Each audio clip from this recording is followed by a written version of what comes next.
You see this? This right here is exactly why I get on a boat before I put an offer on a waterfront property.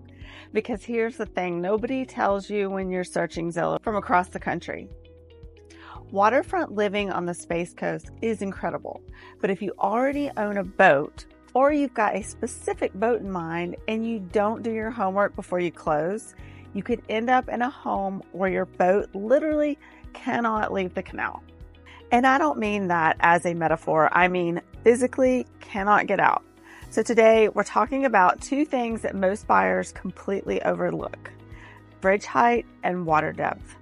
And by the end of this video, you're going to understand exactly what to ask, what to look for, and why this matters more than almost anything else on your waterfront checklist.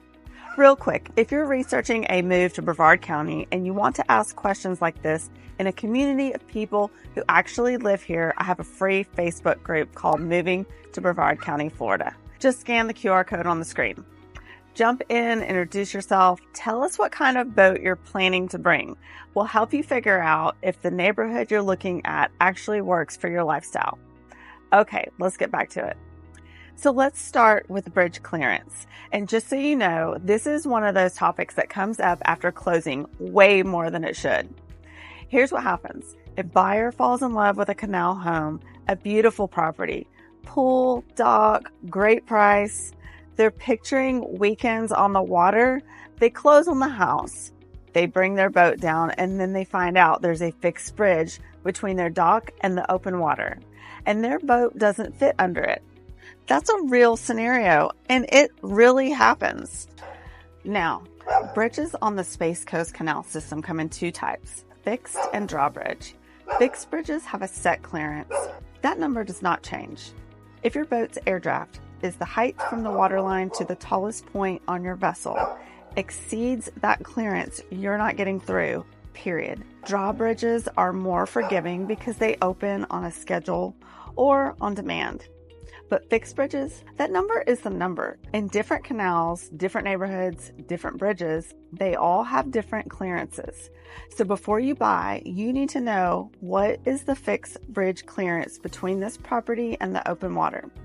And you need to compare that to the air draft of your current boat or the boat you're planning to buy. This isn't something to figure out after closing. This is a question you need to ask before you ever make an offer. Now let's talk about the water depth, because this is equally important and equally overlooked. Canal depth on the Space Coast varies, and I mean really varies, depending on the neighborhood, the age of the canal system, and whether it's been dredged recently. Some canals are plenty deep, others are silted up over decades and running shallower than they look.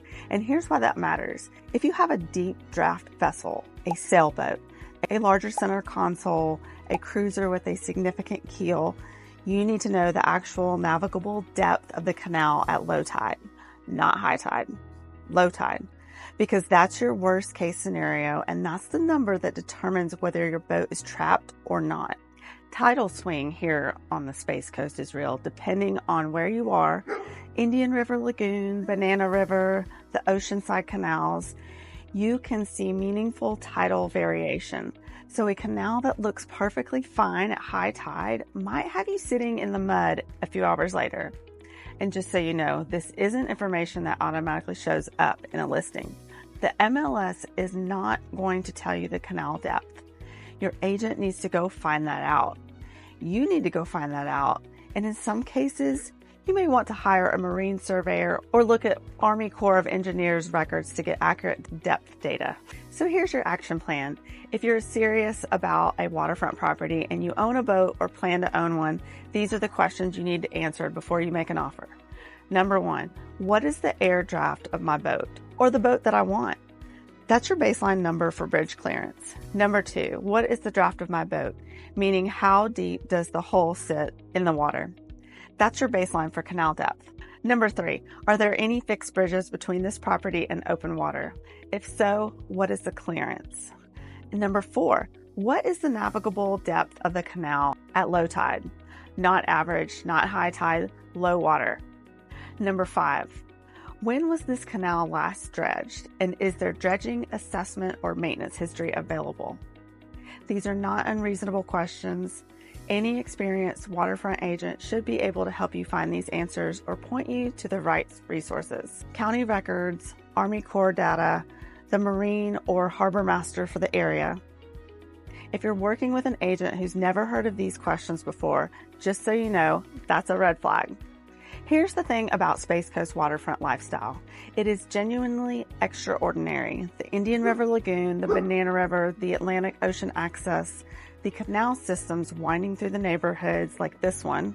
There is nowhere else like it in Florida. But waterfront due diligence is a completely different skill set than buying a regular home.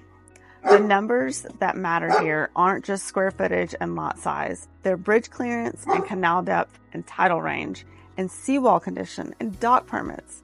And if you're relocating here, especially from a landlocked area or from a coast that operates differently, you need someone in your corner who actually knows these waterways, who gets on the boat, who asks these questions before you're under contract, not after. And that's what I do. That's what this channel is about. If this video helped you out, subscribe because I cover these exact topics all the time. Real waterfront due diligence, real local market knowledge, and if you're actively planning a move to Brevard County, come join the Facebook group Moving to Brevard County, Florida. Drop your questions in there. Tell us what boat you're bringing. We'll help you figure it out in the neighborhood you're eyeing actually that fits your life. I will see you in the next video.